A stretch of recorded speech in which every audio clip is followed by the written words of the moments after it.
Com a palavra, o próximo orador inscrito, senador Eduardo Girão. Muitíssimo obrigado, presidente Arthur Maia. Parabéns pela sua condução mais uma vez. Quero cumprimentar aqui o senhor Jorge Eduardo Naime. Seja bem-vindo ao Senado Federal, aos seus advogados.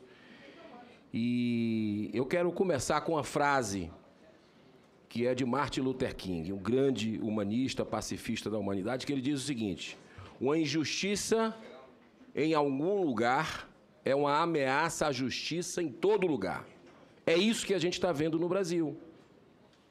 E ficou muito evidente, pelo menos para mim, o que está acontecendo aqui, que essa CPMI não pode se negar a ouvir pessoas, senhor presidente, importantíssimas para que a gente possa fazer uma autópsia sobre o dia 8 de janeiro. Eu faço uma figura de um cadáver que está na sala, que o governo Lula sequestrou e quer colocar apenas as pessoas para efetivar, confirmar a sua narrativa. E não quer absolutamente que especialistas possam fazer a autópsia do outro lado. Ficou muito evidente aqui a necessidade de se ouvir pessoas chaves do governo federal, porque eu tomo a liberdade de lhe corrigir, senhor Jorge Eduardo Naime, pelo que os colegas senadores Amin e Marcos Duval colocaram, porque faziam parte dessa comissão de inteligência do Congresso Nacional, foi desde o dia 6. Não foi da véspera, sábado, não. Desde o dia 6 que os alertas ao CISBIM chegaram para 48 órgãos federais, dizendo que o objetivo era destruir, sim, fisicamente a Praça dos Três Poderes. A gente sabe do trabalho reconhecido nacional e internacionalmente da Polícia do Distrito Federal. E eu quero, nesse momento, fazer aqui algumas perguntas, inclusive, já que foi voltado um pouco, eu gostaria de saber, porque o senhor já relatou ter participado de diversas manifestações na esplanada dos ministérios. Deve-se recordar da manifestação que ocorreu no dia 24 de maio de 2017, quando a esplanada virou um palco de uma batalha durante uma manifestação. Inclusive, os manifestantes mais ligados à esquerda levaram bombas de fabricação caseira ao evento, sendo que uma dessas bombas explodiu e mutilou a mão de um estudante universitário cooptado pela esquerda para a manifestação. Houve procedimentos no trio elétrico que acompanhavam a manifestação com os seguintes exemplos de citação. Abro aspas aqui. Nós vamos ocupar o Congresso. Fecho aspas. E abro aspas de novo. Esse governo não tem legitimidade. Fecha aspas. 2017. Naquele dia chegaram à capital federal mais de 800 ônibus. Os ministérios da Fazenda, Planejamento e Agricultura foram incendiados. 4 ministérios foram alvos de depredação, bem como o Museu da República e a Câmara Metropolitana. À época dos fatos narrados, a PMDF e as Forças Armadas atuaram com êxito na retomada da manutenção da ordem, da prestação e da proteção do patrimônio público. Foram presas 9 pessoas. Eu pergunto, os fatos que ocorreram no ano de 2017 e no ano de 2023 são similares? Houve emprego de tática de guerrilha, que já foi falado aqui? O modus operandi dos vândalos eram os mesmos? Por que em 2017 os manifestantes de esquerda não foram presos e em 2023 foram? Por que diferença um procedimento de um evento e do outro? Senhor, eu queria só pedir aqui para a assessoria para poder olhar para o... Ok, eu agradeço. Excelência, nas tropas de choque, nós temos alguns procedimentos lá que são padrão. Inclusive, o comando da unidade, nós seguimos ele pela antiguidade dos operadores de choque. Em 2017, eu deveria ter sido comandante do batalhão de choque. Entretanto, o governador Rodrigo Hollenberg resolveu tirar todos os tenentes-coronéis da frente de comandos de batalhão e passou os comandos para majores. Então, em 2017, por essa decisão do governador, eu estava servindo no Estado-Maior da Polícia Militar como chefe da seção de projetos institucionais. Então, neste evento especificamente, eu não participei.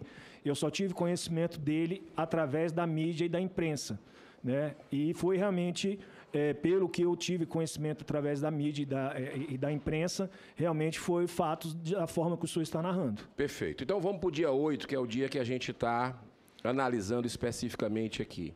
O senhor entrou em confronto, estava até de folga, mas fez questão de servir, de ajudar a conter. Eu lhe pergunto, o senhor tem experiência, está muito clara a sua experiência, o histórico. Os manifestantes que o senhor viu, o confronto que o senhor entrou, foi lá fora ou foi dentro aqui do Congresso Nacional ou de algum outro prédio público? Eu não estive dentro de nenhum prédio público. Eu já assumi Foi lá a fora? tropa em cima da cúpula do Congresso Nacional, onde foi minha primeira atuação. Tá, foi aqui em cima, então. Sim, senhor. Eu lhe pergunto, o senhor tem experiência de manifestação? Olhou as máscaras, olhou algumas pessoas que estavam diferentes. O padrão era o mesmo ou tinha gente com táticas, com planejamento, que o senhor vê que tem uma formação maior para esse tipo de depredação? Excelência, é muito difícil, né, dizer para o senhor assim, especificamente se tem tática ou treinamento, mas que eles tinham uma organização, e isso era claro. Né? Eles tinham uma organização, eles tinham uma linha de ataque, eles tinham uma linha para destruição, né? Tinha bomba, tinha coquetel molotov. Era a maioria dos manifestantes ou uma parcela específica? Porque a maioria a gente vê pessoas, senhoras, senhores. Não, é inegável. É inegável que tinha, né? Eu mesmo vi várias senhoras, vi várias pessoas de idade ali no meio do flagrante, né? Que infelizmente, né, a gente teve até que prender, porque estava no flagrante delito, estava ali no momento junto daqueles autos ali, a gente não tinha como elaborar naquele momento da prisão como polícia ostensiva qual era a participação, se era de autoria, se era de coautoria, né, qual que era a participação dessas pessoas, mas para a gente que estava operando no terreno, a forma até de movimentar, né, a gente via que eles tinham uma organização e que tinham modus operandi coordenados. Mas esses agressivos, eles eram uma minoria em relação às pessoas que estavam. Era uma minoria em relação a todo o resto do público. Isso é importante, isso é muito importante. Eu lhe pergunto, por que o ministro da Defesa, José Múcio Monteiro, não determinou a desmobilização do acampamento na Praça dos Cristais, em frente ao quartel-general, tendo em vista que, por força legal, as Forças Armadas são subordinadas a ele? Excelência, o senhor está falando de uma semana que eu estava de folga. Né? Eu realmente fiquei sabendo de informações a respeito disso só durante esses 5 meses de prisão. Tá. Por que o presidente da República, Luiz Inácio Lula da Silva, não determinou a desmobilização do acampamento na Praça dos Cristais, tendo em vista que, por força constitucional, é a autoridade suprema de comando das Forças Armadas? Eu também não tenho essa informação, Excelência. O senhor tem informação de alguma reunião do ministro da Justiça, Flávio Dino, ou do senhor Ricardo Capelli, enquanto secretário executivo do Ministério da Justiça, para tratar das operações na Praça dos Três Poderes, considerando os dados de inteligência que alertavam para um agravamento da situação? Como eu já disse anteriormente, Excelência, essa semana que antecipou esses fatos aí, eu estava de férias, estava totalmente fora, e eu não tenho conhecimento a respeito disso. E por que o senhor pediu a dispensa como recompensa nesse período? No seu entendimento, o fato de estar em gozo de dispensa como recompensa no período em que ocorreram os atos, o exime da responsabilidade pelo ocorrido? Excelência, é uma folga legal, prevista em legislação, que nós, policiais militares, temos direito. Né? Eu estava dentro de um exercício, de uma atividade, de uma folga legal, devidamente requerida em processo SEI, devidamente deferida dentro do prazo legal. E, além disso, né, como eu havia trabalhado mais de 24 horas ininterruptamente no dia 2, eu já teria, por força de legislação, direito a 72 horas de folga. E o senhor é próximo do senhor Fernando Neto, militante do PT do Distrito Federal e ex-secretário do Estado do governo do Distrito Federal na pasta da Juventude? O Fernando Neto, eu conheço ele desde adolescente. Conheço ele antes mesmo dele entrar no Partido dos Trabalhadores. E aí eu estive com ele, inclusive eu trabalhei no governo PT em Brasília, fui subsecretário de Administração Geral na pasta do Turismo. E o Fernando Neto, eu conheço ele desde adolescente, e aí ele foi me reapresentado numa reunião do governo de transição na Secretaria de Segurança Pública como um dos assessores da transição. A quem cabe colocar os gradis de segurança na frente dos prédios dos Três Poderes para conter os manifestantes? Os gradis foram colocados?